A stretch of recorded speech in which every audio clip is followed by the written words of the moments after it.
Bir dert söyleyeceğim size. Bugün dertleşiyoruz bu ilk derste. Öyle insanlar tanıyorum ki bu memlekette 20 senedir birilerinin aleyhine yazıyor, çiziyor. O aleyhine yazdığı adamla bir kez olsun aynı mecliste buluşmamış. Böyle bir şey yok kardeşler. Vallahi böyle bir şey yok.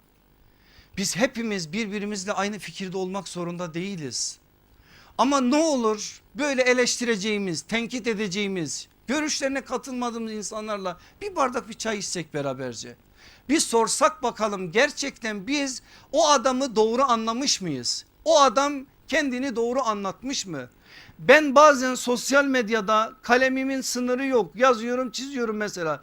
Orada o manada o işleri yapacağıma gidip bir Müslüman olarak bunlar bizim mahrem meselelerimiz. Niye aleme ifşa edelim? Gel kardeşim oturalım, sen bana hakkı söyle, ben sana hakkı söyleyeyim deyip bu manada ülfet meclislerine ihtiyacımız var.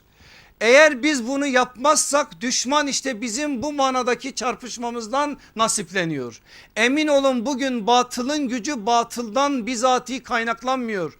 Batılın gücü hakka taraftar olanların zafiyetinden kaynaklanıyor. Eğer biz gerçek manada hakka taraftar olsaydık batıl bu manada bu topraklarda zemin bulamazdı.